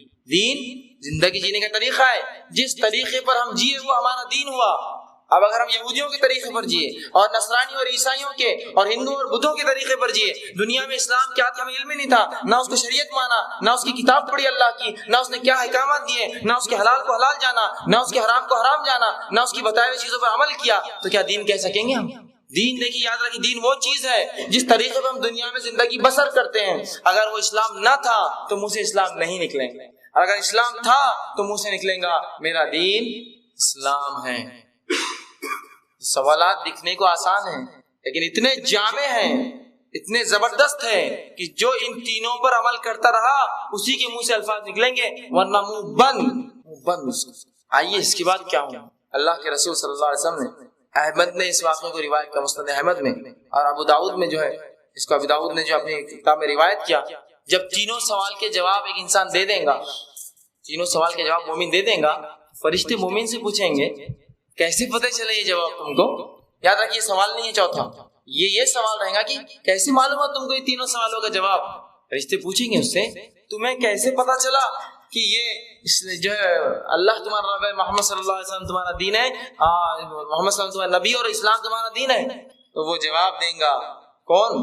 مومن، اور کہیں گا قرأت کتاب اللہ آمنت بہ وتصدق، کہ میں ایمان لایا تھا یا میں نے پڑھی اللہ کی کتاب، قرأت کتاب اللہ، میں نے اللہ کی کتاب پڑھی ہے، آمنت بہ، ایمان لایا تھا اس پر، اور میں نے اس کی تصدیق بھی کی تھی کہ یہاں ہے۔ کیا کہیں گا مومن؟ میں نے کیا، کیسے مجھے جوابات کیسے ملے مجھے یہ تینوں سوال کے جوابات؟ پہلا کتاب پڑھا میں نے اللہ کی تو پتا چلا ان تینوں سوالوں کے جواب کہاں ہیں، کہاں ان تینوں سوالوں کے جواب چھپے ہوئے؟ قرآن میں۔ اب اندازہ لگائیے جس کو قرآن پڑھنا ہی نہیں آتا، واللہ اب کیا جواب دیں گا اپنے رب کو کہ اللہ وہ کلام جو تیرا آیا تھا مجھے تو وقت ہی نصیب نہ ہوا کہ میں کبھی پڑھ سکا اس کو آج تک، اور مجھے یہ اور وہ ایسی ویسی دنیا کی کتابوں نے لگا رکھا اپنے پیچھے، میں تو کبھی نہ پڑھ سکا تیری کتاب، تو کیا بچ پائیں گا وہ شخص؟ اسی کے تعلق سے اس کی اگلی نشست جو یہی درس قرآن کی اہمیت، قرآن کیا ہے، اس کی اہمیت کیا ہے۔ تو مومن کیا کہیں گا؟ قرأت کتاب اللہ، میں نے اللہ کی کتاب پڑھی تھی، ایمان لایا تھا، تصدیق کی تھی۔ تو اب انداز لگا لیا، اپنے ایمان کا سب جائزہ لے لے کہ اللہ کی کتاب میں پڑھ سکتا ہوں، اگر نہیں تو کل ہی سے سیکھنا شروع کیجئے، ورنہ موت آ جائیں گی تو جواب دینا پڑے گا مجھے تو معلوم ہی نہیں تھا اللہ کی کتاب کیا ہے، نہ مجھے سوالات کا جواب۔ اور جب میں پڑھنے کے بارے میں کہہ رہا ہوں نا تو یہ صرف دیکھ کر پڑھنا نہیں ہے، اس میں کافی، یہ بھی ایک عبادت ہے، لیکن اس کو سمجھنا کہ وہ کیا تقاضے اس کے۔ اور آج اللہ کی کتاب سے لوگوں کو ایسا دور رکھا جاتا ہے، حتیٰ کہ یہ قول بھی ذلیل لوگ اپنے منہ سے کیسے نکالتے ہیں کہ قرآن پڑھنے سے گمراہ ہو جاؤں، بدترین قول، گمراہ کن قول ایک دم اپنے منہ سے۔ اللہ کی کتاب اپنے بندوں کے لیے، اور تم یہ کہتے ہو کہ یہ گمراہ کرتی ہے، تم علماء حق میں سے نہیں، علماء سے سو میں سے ہوتے، اس امت کے بگڑے ہوئے علماء، کہ اللہ کی کتاب کے تعلق سے عقیدہ یہ گمراہ کرتی ہے۔ اگر یہ کتاب گمراہ کرتی ہے تو مجھے بتائیے دنیا میں مجھے ہدایت کون دیں گا؟ کیونکہ اللہ کی کتاب تو گمراہ کر دے رہی ہے مجھے، کہاں جاؤں؟ کیا میرا سہارا باقی ہے؟ میرے رب نے تو گمراہ کن کتاب بھیج دی میرے پاس، اب ہدایت کی کتاب کون لائے میرے لیے؟ سب سے پہلا تینوں سوال کا جواب کہاں چھپا ہے؟ قرآن اور اس پہ عمل پہ۔ تین صحابی اللہ کے رسول صلی اللہ علیہ وسلم کے بخاری کی روایت، کہا رسول اللہ کی زندگی، اخلاق، حال احوال کیسے تھے؟ تو کیا قرآن نہیں پڑھا کبھی؟ وہی ہے رسول کی زندگی، جاؤ قرآن نہیں پڑھا، وہی رسول کی زندگی ہے۔ ہم نے تو پڑھا ہی نہیں، تو کیا رسول کی زندگی اور کیا قرآن اور کیا کتاب؟ فرشتے پوچھیں گے کیسے جواب دیا؟ کہیں گے قرآن پڑھا تھا میں نے، اللہ کی کتاب پڑھا تھا، ایمان لایا تھا، تصدیق کی تھی، مطلب عمل کیا تھا اس کے مطابق۔ تو جو اللہ کی کتاب کو پڑھے، اس کو سمجھے، اس پر عمل کرے، وہی بچنے والا ہے، بقیہ کوئی نہیں بچے گا اس عذاب سے اور اس خبر کے جو حل نہ کی۔ اب آئیے اس شخص کا حال، جب پوچھا جائے گا تم نے جواب کیوں نہیں دیے، جواب کیوں نہیں آئے تجھے اس کے، تو وہ کہیں گا یا فرشتے کہیں گے کیا قرآن نہیں پڑھا تھا؟ جواب جب اسے نہیں آئے گا، فرشتے پوچھیں گے کیا تو نے قرآن نہیں پڑھا تھا؟ تو کہیں گا نہیں میں نے قرآن نہیں پڑھا تھا۔ رسول اللہ صلی اللہ علیہ وسلم فرماتے ہیں ایک فرشتہ جو کہ اندھا اور بہرا ہوگا وہ کھڑا کر دیا جائے گا، وہ پوچھیں گے قرآن پڑھا تھا؟ وہ کہیں کیوں نہیں پڑھا تھا؟ اور رسول اللہ فرماتے ہیں وہ اس کے ہاتھ میں گز ہوں گی، لوہے کی سلاخ ہوں گی، اور وہ اس زور سے اس کے سر پہ دے مارے گا کہ زمین و آسمان کی تمام مخلوق کی چیخ سنیں گی سوائے انسان اور جنات جو پڑھیں گی گز۔ قرآن نہیں پڑھا۔ دوسری روایت میں آتا ہے کہ ایک فرشتہ دوسرا جو کہ اندھا اور بہرا ہوگا ہتھوڑے لے کر آئیں گا اور دونوں ہتھوڑے زور سے کن پٹی پہ ماریں گا اور شخص کے اس کا بھیجا نکل گیا۔ رسول اللہ فرمایا یہ کیوں ہوگا اس کے ساتھ؟ اس لیے، یا جو بات علماء کہتے ہیں اس کے ساتھ ایسا کیوں ہوگا؟ اس لیے کہ یہ دماغی تو مرکز تھا ہر چیز کا، اسی سے تو نے نہیں سمجھا نا اللہ کی کتاب، یہ دماغ تو مرکز تھا، تو نے اسی سے نہیں سمجھا، سب سے پہلے اذیت اور عذاب اسی پہ دیا جائے گا۔ دنیا کے تمام علوم حاصل کیے، بڑے اور چھوٹے، اچھے اور برے، لیکن جب میری کتاب کا معاملہ آیا تو تجھے کچھ نہ سمجھ آیا، کچھ نہ سمجھ پڑی تجھے، سمجھ آیا بات؟ تو قرآن پڑھیے اس سے پہلے یہ موقع ہے کہ گز اور ہتھوڑے اور اس قسم کی چیزیں جو ہے ہمارے سروں پر پڑے، یہ بہت بری بات ہے۔ اور سب سے اہم چیز جو ہے وہ یہ ہے کہ کلمہ توحید پر ہماری موت آئے۔ جو باتیں ہم نے سیکھی وہ کیا ہے؟ سب سے پہلی چیز کہ کلمہ توحید پر ہماری موت آئے۔ قرآن مجید ہی وہ کتاب ہے جو ہماری ان سوالات کے جواب دیتی ہے، اور کلمہ توحید ہی وہ کلمہ ہے جس پر اگر ہم نے زندگی گزاری تو قبر میں آسانی ہی کریں گی ہمارے لیے، ٹھیک ہے؟ تو ابھی دو کام ہمیں جو طے کرنا ہے کہ ہم ایمان پر رہیں گے اور اس ساتھ شرک نہیں کریں گے، اللہ کے ساتھ ایک اللہ کو مانیں گے اور اسی کتاب کی قرأت کریں گے، اس کو پڑھیں گے، اسے سمجھیں گے، اس پر عمل کریں گے، تبھی جو ہے ہمیں ہدایت ملیں گی، ورنہ ہم گمراہ ہو جائیں گے۔ یاد رکھیے، ورنہ ہم گمراہ ہوں گے اور قبر میں سوالات کے جوابات بھی نہیں دے پائیں گے۔ اب وہ اعمال جو قبر کے فتنے سے بچانے والے ہیں، وہ اعمال جو انسان کو قبر کے فتنے سے بچاتے ہیں، وہ اعمال کیا ہے وہ بھی جان لیجیے تھوڑے سے۔ اللہ کے رسول صلی اللہ علیہ وسلم فرماتے ہیں وہ اعمال جو قبر کے فتنے سے انسان کو نجات دلائیں گے وہ ہے جو ارشاد نبوی ہے کہ اللہ کی راہ میں جان دینا، یہ عذاب قبر سے جو انسان کو مستثنا کر دیتا۔ ایک شخص اللہ کی راہ میں شہید ہوا، اسے عذاب قبر نہیں ہوتا، یقیناً اس کا حساب کتاب ہوگا قیامت دن، لیکن عذاب قبر اسے نہیں ہے۔ اس طرح آپ صلی اللہ علیہ وسلم فرماتے ہیں کہ ایک ایسا شخص جو اسلامی مملکت اسلامی حکومت کی ریاستوں کی سرحد کی جو ہے نگرانی کرتا تھا، ایسا شخص بھی ہے جس کو جو ہے اللہ کے رسول فرماتے ہیں اس کو بھی جو ہے قبر کا عذاب نہیں ہے، یہ بھی مستبد جائیں گا۔ تیسرا رسول اللہ فرماتے ہیں سورہ ملک کو جو شخص بکثرت پڑھیں گا تو وہ شخص بھی جو ہے فتنہ قبر ملوث نہیں ہوں گا، عذاب قبر اس پہ نہیں ہوں گا۔ اور آپ صلی اللہ علیہ وسلم کے تعلق سے آتا ہے آپ ہر رات سونے سے پہلے اس کی تلاوت کرتے تھے۔ لیکن یاد رکھیے جب میں یہ ساری باتیں بتا رہا ہوں، شہادت اور اس کے بعد جو ہے مراقبہ یا اسلامی فوج کی جو مسلمانوں کی حکومتوں کی جو ہے حفاظت کرنا، یہ تمام چیزیں کب جہنم کی فتنہ قبر کے عذاب سے بچائیں گی؟ جب توحید اور قرآن پڑھا ہوگا، یہ شرط ہے پہلے۔ اگر مشرک تھا اور کتنے ہی حفاظت کی اور کتنے ہی سورہ ملک پڑھ ڈالے، ثواب ملے گا اس کو؟ کچھ بھی نہیں ملے گا، اس لیے کہ جو اصل ہے وہ توحید ہے اور اصل جو ہے وہ اللہ کی کتاب۔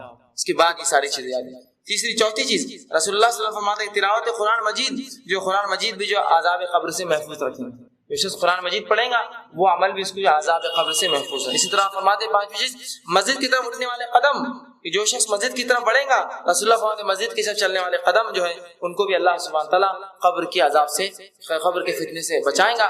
مسجد کی طرف اٹھنے والے قدم مطلب کیا؟ جو نمازوں کو جاتے ہیں پانچ۔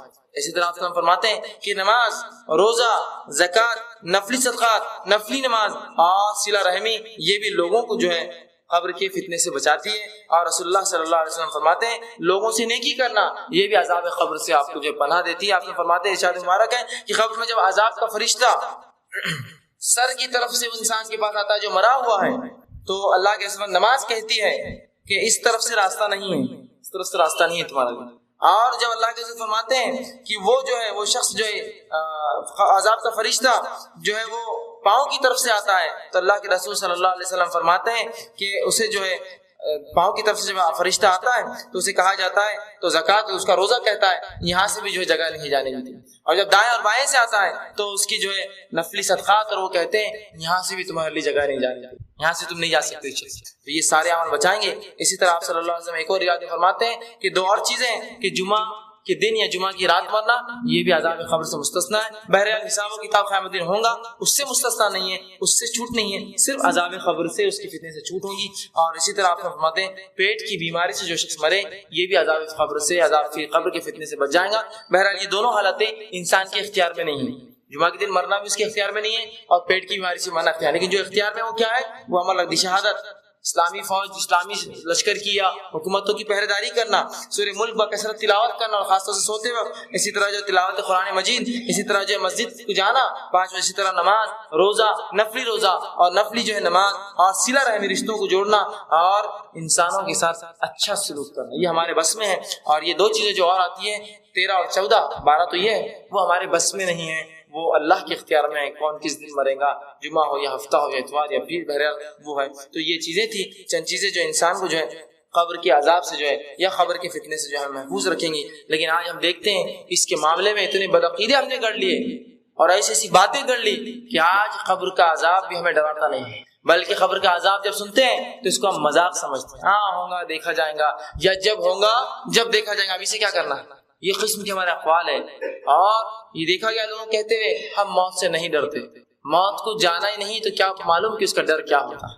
جب موت کی سختیاں جان رہے ہیں جب سمجھیں گے موت سے ڈر ہونا چاہیے۔ ابو ہریرہ رضی اللہ عنہ کے تعلق سن لیجیے، آپ کی موت کا وقت آیا تو رونے لگے، لوگوں نے کہا ابو ہریرہ کیا دنیا چھوڑنے کا غم ہے تمہیں؟ تو کہا نہیں دنیا چھوڑنے کا غم نہیں ہے، لیکن راستہ بہت لمبا ہے اور زاد راہ، راستے کا سامان بہت تھوڑا میں نے کمایا ہے، راستہ لمبا ہے اور میں نے ایک ایسے ٹیلے پر شام گزاری ہے کہ اس ٹیلے کے آگے مجھے نہیں پتا کہ میرے لیے اچھائی ہے، برائی ہے، یا جنت ہے یا جہنم۔ یہ صحابی رسول کا معاملہ۔ ہاں کسی نے بہت زیادہ عمل کیا تو وہ کہے کہ بھائی میں موت سے نہیں ڈرتا، لیکن بڑے بڑے صحابہ موت سے ڈرتے تھے اس لیے کہ ویسے اعمال نہیں تھے ہمارے پاس یا ان کے پاس، وہ سوچتے سمجھتے تھے، حالانکہ نیکی میں ہم سے بہت زیادہ آگے تھے، لیکن وہ یہ سمجھتے تھے یہ کچھ بھی نہیں ہے، یہ تو بالکل ذات راہ، سامان راہ، توشہ راہ بہت تھوڑا سا ہو گیا اور راستہ بہت لمبا گزارنا ہے۔ عثمان بن عفان رضی اللہ عنہ کے تعلق سے آتا ہے کہ قبر پہ جب بھی جاتے گزرتے تو وہاں اتنا کثرت سے روتے کہ آپ کی داڑھی پوری جو ہے آنسوؤں سے تر ہو جاتی۔ عمر بن خطاب رضی اللہ عنہ کے تعلق سے آتا ہے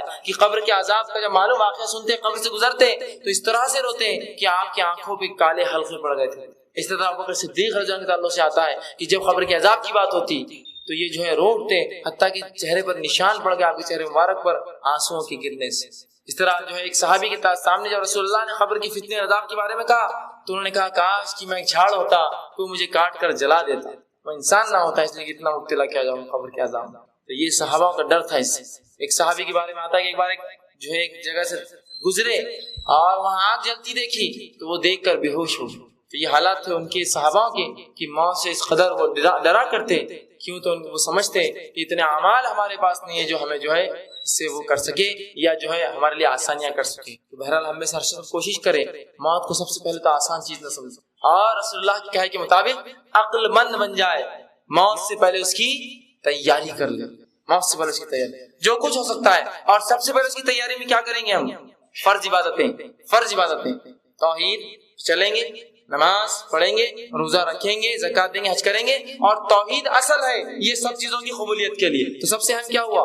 توحید پر چلیں گے، کلمہ طیبہ پر چلیں گے، فرض عبادتیں کریں گے، پھر سنت عبادتیں کریں گے، اور نفلی عبادتوں میں اضافہ کریں گے تاکہ قبر کے عذاب سے بچے، تاکہ جو ہے جو اللہ کے پاس جائے تو کچھ ہو ہمارے پاس اعمال بتانے کے لیے اپنے رب۔ ورنہ ایسا نہ ہو کہ اللہ موت کا وقت آ گیا اور میں تو نشے میں تھا، میں تو غرق تھا پکچر اور ٹیوں میں تو بری عادت اور بری لت میں تھا، حرام کاری میں تھا، اور سود اور جوا اور اس قسم کے کاموں میں اور زنا اور بدترین اعمال میں تھا، اور موت آ گئی اور پھر کہے رب ارجعوا لعلی اعمل صالحا، اے اللہ موقع دے دو ایک تھوڑا سا بس نیک عمل کر۔ اور موت کا معاملہ ہی تو ایسا عجیب ہے، معاملہ بھی ایسا عجیب ہے کہ کب آئیں گی معلوم نہیں۔ اگر معلوم ہو جاتا 60 سال میں آئیں گی تو کم از کم اس سے پہلے اصلاح تو کر لیتا اپنے اعمال، لیکن اس کا معاملہ کیا ہے؟ کیا ہے اس کا معاملہ؟ اس لیے رمضان تھوڑا غور کر لے، جو لوگ اس درس میں آتے تھے اس رمضان دیکھ لیں کتنے لوگ ان کے خاندان میں مرے ہیں، اور کتنے دوست جو ساتھ آتے تھے آج نہیں آتے، ان کا انتقال ہوگا پچھلے رمضان، اس رمضان سے پہلے، اور اگلے رمضان جب ہم جمع ہوں گے پتہ نہیں اس میں سے اور کتنے لوگ چلے جائیں گے اس دنیا سے۔ اس کا کوئی وہ بھی نہیں ہے کہ 60 سال 50 سال تاکہ 40 سال بعد نیک اعمال شروع کر دوں، ہے نا؟ کم از کم توبہ کی تو اس نیت ہو، ورنہ ایسا نہ ہو اگلا جمعہ دیکھیں گے، اگلا رمضان دیکھیں گے، اگلے مہینے سے ہوں گے، اور اگلا جمعہ کس نے نصیب کیا؟ اسے کوئی لکھ کے دیتا ہے کہ بانڈ پہ اگلا جمعے تک میں زندہ رہوں گا، اور اگر توبہ بھی نہ ہو مخلص تو یاد رکھیے جہنم میں جائیں گے سیدھا اور جنت۔ کم از کم توبہ کو تو مانتا ہو، اے اللہ جو بھی گناہ ہوئے ہیں توبہ کرے اپنے رب سے کہ میں نے گناہ اور خطائیں کی، مجھے معاف عطا فرما، جو بھی شرک اور کفر اور بدعت کیا ہو مجھے معاف کر، اور اب میں تیرے دین پر چلوں گا، اس کا وعدہ کرے اپنے رب سے۔ ورنہ موت آلے جو اڑیں گی لائے جو ہے لے کر اچک جائیں گی، اور پھر ہم چلا اٹھیں گے کہ ہائے اور ہائے۔ آج دیکھتے ہیں نوجوان لوگ فلاں جگہ سے نکلے، فلاں جگہ گئے، انتقال ہو گیا، نوجوان لوگ۔ آج موت کے لیے کوئی وقت نہیں ہے کہ بوڑھا ہی مرے گا اور جوان، یاد رکھیے اس سے پہلے کہ ہماری موت آئے اس کی تیاری کر لیں۔ اور رسول اللہ صلی اللہ علیہ وسلم ایک صحابی کے پاس گئے، موت کا وقت قریب تھا، کہا کیسے محسوس کرتے ہو؟ تو کہا بہت ڈرتا ہوں اللہ کے عذاب سے۔ کہا اور کیسا محسوس کرتے ہو؟ کہا کہ بہت جو امید ہے اپنے رب کی رحمت سے، جنت کی امید بھی کرتا ہوں، جہنم سے ڈرتا بھی ہوں۔ رسول اللہ نے کہا جو ایسی موت مرا وہ صحیح مرا، مطلب یہ موت سب سے صحیح موت ہے کہ اللہ سے ڈر بھی ہو اپنے گناہوں کا کہ جہنم نہ دے دے، اور امید بھی ہو کہ مجھے جنت میں ڈالے۔ اب کچھ لوگ نا امید ہو کر بیٹھے اپنے رب سے، میں تو جہنم ہی بولتے ہیں دنیا میں، اور کچھ لوگ اپنے آپ کو چلتا پھرتا جنتی سمجھتے ہیں، بس میں تو جنت میں جا رہا ہوں، میں تو رسول کے خاندان سے، نبی کے، ولی کے، شہداؤں کے، صالحین کے خاندان سے ہوں، میں تو جنت میں جاؤں گا۔ اور یہ صحابی یہ رسول اللہ صلی اللہ علیہ وسلم کے اصحاب اور ان کے دوست ہیں، جب وہ کہہ رہے کہ مجھے جہنم سے ڈر ہے اور جنت کی امید ہے، تو ہم کون ہوتے کہنے والے کہ میں جنت میں جاؤں گا؟ اور گمراہی اتنی ہو چکی ہے، جب کسی کا انتقال ہوتا ہے تو لوگ کہتے ہیں ان کی مغفرت کی دعا مت کیجیے، ان کے جنت میں بلند درجے کی دعائیں کیجیے۔ سوال یہ ہے کس نے دیکھا کون جنت میں اور کون جہنم میں جائے گا؟ کیا آپ کو پتا ہے کہ آپ لکھ کے دے سکتے ہیں کہ جنتی ہے؟ تو ذرا اگر ایسا ہے تو ذرا وہ 3 لوگوں کو اپنے ذہن میں لا لیجیے، وہ شہید، وہ حافظ اور عالم، اور وہ سخی جو دنیا میں شہید تھے، حافظ اور عالم کہلائے اور مالدار کہلائے، اللہ کی راہ میں خرچ کرنے والے، جہنم انہی سے دہکائے جائے۔ ہم تو یہ سمجھ بیٹھے بس ہماری تعبدی زندگی ہے بس، اور ہم ایسا کوئی اعمال جب کرتے یہ سوچتے نہیں کہ مجھے مرنا ہے، دھوکہ دے رہے ہیں، ذرا سوچ لے دھوکے سے پہلے مجھے مرنا ہے۔ آج خواتین کو دیکھا فیشن پرستی میں چور ہے، بالکل لت پت ہے بالکل، کہ اگر ان کو دیکھا جائے تو ایسا لگتا ہے کہ رسول اللہ صلی اللہ علیہ وسلم کی حدیث ان پر ہبہ اتر گئی کہ کپڑے تو ہوں گے لیکن ننگی ہوئی عورت۔ یہ حال ہے فیشن، یہ حال ہے فیشن کا، اور یہ حال ہے جو ہے فیشن پرستی کا کہ اسے ہم نے اپنا معبود بنا لیا، اور یہی حال مردوں کا بھی ہے۔ اس قسم کے لباس، اس قسم کی حرکتیں انہوں نے اپنے آپ میں مرائج کی جو اسلام میں سخت حرام، سخت حرام۔ آج ہم دیکھتے ہیں بہائی اتنی عام ہو چکی، اب اندازہ لگائیے جسم کا وہ حصہ رسول اللہ صلی اللہ علیہ وسلم فرماتے ہیں، ترمذی کی روایت ہے کہ وہ رسول عورتوں کے بارے میں کہتے ہیں کہ وہ خاتون جو پتلا لباس پہنیں گی جس میں جسم دکھتا ہو، وہ جنت جہنم میں اتنی دور پھینکی جائیں گی کہ جنت کی خوشبو بھی نہ سونگھ سکیں گی، حالانکہ جنت کی خوشبو جہنم بہت دور تک آتی ہوگی۔ کیا فرمایا؟ پتلا لباس۔ لیکن جہاں لباس ہی نہ ہو، تو پتلا لباس تھا نا، جہاں لباس ہی نہ ہو اس کا کیا؟ تو کیا ہمیں موت سے ڈر نہیں لگتا؟ اور جو ہے قبر کے ازدوں سے بچھوں سے ہم جو ہے بہت زیادہ جو ہے مطمئن ہو کر بیٹھے ہوئے۔ رسول اللہ صلی اللہ علیہ وسلم فرماتے ہیں ایک مرد کی عورت اس کی سطر ناف سے لے کر گھٹنا ہے، ایک مرد کا سطر ناف سے لے کر گھٹنا ہے، مطلب ناف بھی وہ دکھا نہیں سکتا الا ناف کے نیچے، چلو ٹھیک ہے ناف اس کے نیچے کا حصہ چھپانا ہے اس کو، لیکن ہم دیکھتے ہیں ہمارے گھر کی خواتین پیٹ سے لے کر ناف سے لے کر اس کے نچلے حصے ان کے دکھائی دیتے ہیں، پیٹ دکھتی ہے اور پیچھے پوری کمر دیکھ سکتے ہیں، اس قسم کے لباس پہنتی، اور پھر یہ ہماری مائیں ہیں، یہ ہماری بہنیں ہیں، اور ہم دیکھ کر کبھی تاکید بھی نہیں کرتے، جسم جو کھلا ہے نا، یہ ساڑی سے ہٹ کر جو بلاؤز میں دکھتا ہے یہ حرام ہے اور جہنم کی آگ میں جلیں گا۔ رسول فرماتے جو پتلا ہو وہ جنت جانا تو دور خوشبو نہیں سوکھیں گی، جس کا غائب ہو اس کے تعلق سے اللہ ہی جانتا کیا عذاب۔ تو کیا ہم اللہ سے بہت بے پرواہ ہو کر بیٹھے اور یہ زندگی میں اتنے لگ چکے ہیں، اور اس کی چمک اور دمک کیا ہمیں اتنا اچک لے گئی ہے کہ ہم موت کو مکمل بھول چکے ہیں؟ یاد رکھیے، موت کو یاد کیجیے، رسول اللہ صلی اللہ علیہ وسلم موت کو کثرت سے یاد کرتے، اسی لیے آپ صلی اللہ علیہ وسلم بہت کم مسکراتے، حدیث میں بہت کم ہنستے، اور آپ صلی اللہ علیہ وسلم فرماتے ہیں کہ اگر میں اللہ سے دعا کروں اور جو مردوں کا عذاب ہوتا ہے تمہیں بتا دیا جائے تو تم بہت زیادہ روؤ گے اور کم ہنسو گے، بہت کم ہنسو گے۔ لیکن آج موت ہم بھلا چکے ہیں، فیشن میں، حرام میں، دکھاوے میں، اونچے ایک دوسرے کو اونچا اور نیچا دکھانے میں اس طرح سے ملوث ہوئے کہ آج کچھ بھی نہ رہا، حتیٰ کہ نماز، روزہ، زکوٰۃ بھی صرف شو کی عبادتیں ہیں، شو دکھانے کے لیے سب کرتے ہیں تو ہم کرتے ہیں، لیکن سب سے اہم چیز ہے آپ کے توحید، آپ دین خالص دین پر چلے اور اخلاقیات، آپ کی اخلاق اچھے ہو لوگ۔ ورنہ آج دیکھا جاتا ہے کہ لوگ برے اخلاق کے حامل ہیں، جب انہیں کتاب و سنت کی بات بتائی جاتی ہے تو لوگوں کو گالیاں دے دے کر اور سمجھاتے ہیں باتیں جاتے ہیں، اور ان سے لڑتے اور جھگڑتے اور نیچے دکھاتے ہیں اس علم سے۔ رسول اللہ صلی اللہ علیہ وسلم فرماتے ہیں جو شخص دین کا علم حاصل کرے اس لیے کہ کسی کو نیچا دکھائے وہ جنت میں نہیں جائیں گا کبھی۔ آج ایک چیز ہم کو آج معلوم ہوئی، جاتے اور لوگوں کو گالیاں دینا شروع کر دیتے ہیں، ارے وہ ایسے اور ویسے۔ آج ہم کو سدھرنے کتنا وقت لگا، تو کیا ایک دن میں آپ اس کو سدھارنا چاہتے جا کر ایک جھٹکے میں جا کر آج سنا اور کل سدھارا؟ تو دین کے علم کو صحیح سمجھیے، دین کیا ہے، اس کو مذاق کا موضوع یا لوگوں کو جو ہے ایک مذاق اڑانے کا موضوع نہ بنانے دیں، بلکہ اسے سمجھے، اور اللہ کے رسول صلی اللہ علیہ وسلم جس طرح سے اس کو پھیلایا ویسا اس کو پھیلائے۔ اور نوجوانوں سے خاص طور سے میری گزارش ہے جب وہ کوئی بات سنتے کتاب و سنت کی اس کو پڑھے، اس کو جانے، اس مسئلے کا علم حاصل کرے اور پھر اس بات کو دوسرا پھیلائے، نہ کہ وہ غلط بولنا شروع کر دے بیٹھے بیٹھے، یہ بہت بری بات ہے اور یہ اکثر ہو رہا ہے۔ اور دوسرا اپنے والدین کی فرمانبرداری پر اطاعت کرے، ورنہ یہ دیکھا جاتا ہے ایک شخص کتاب و سنت کی کوئی بات سیکھتا ہے اپنے ماں باپ کو گالیاں دیتا ہے، ارے وہ تو مشرک ہے، وہ تو ہندوؤں کے جیسے رہتے ہیں، بابا تو شرم ہے تجھ پر کہ تیرے ماں باپ ہندوؤں کے جیسا رکھتے اور تو خوش یہاں کھڑا ہے سڑک پہ ہمارے ساتھ، جاؤ ان کی اصلاح کرتا تو وہاں، اور اس بات کو چھپا کے رکھتا اپنے اندر اور ان کی اصلاح کرتا، عوام میں چیختی چلاتے نہ پھرتا۔ یہ دکھاوا ہے کہ دیکھو میں کتنا توحید پرست ہو گیا، میرے ماں باپ آج مشرک، دکھاوا ہے خالص۔ جس کے دل میں تڑپ ہوتی ہے وہ روتا ہے اپنے والدین اگر وہ ان کی اصلاح نہ ہو، اور ان کو سمجھانے کا طریقہ ہوتا ہے، اور بڑے اور چھوٹوں کے ادب کا لحاظ رکھیے۔ آپ کے تھوڑا سا علم آپ کو کسی بڑے سے اونچا نہیں کر دیتا، بڑے بڑے ہوتے ہیں، ان کی کوئی بڑی سے بڑی غلطی ان کو آپ سے چھوٹا نہیں کرتی، ان کی اصلاح کی جائے گی الگ مسئلہ ہے، لیکن آپ سے چھوٹے نہیں ہوئے، ان کو آپ تھپڑ مار کے نہیں سمجھا سکتے۔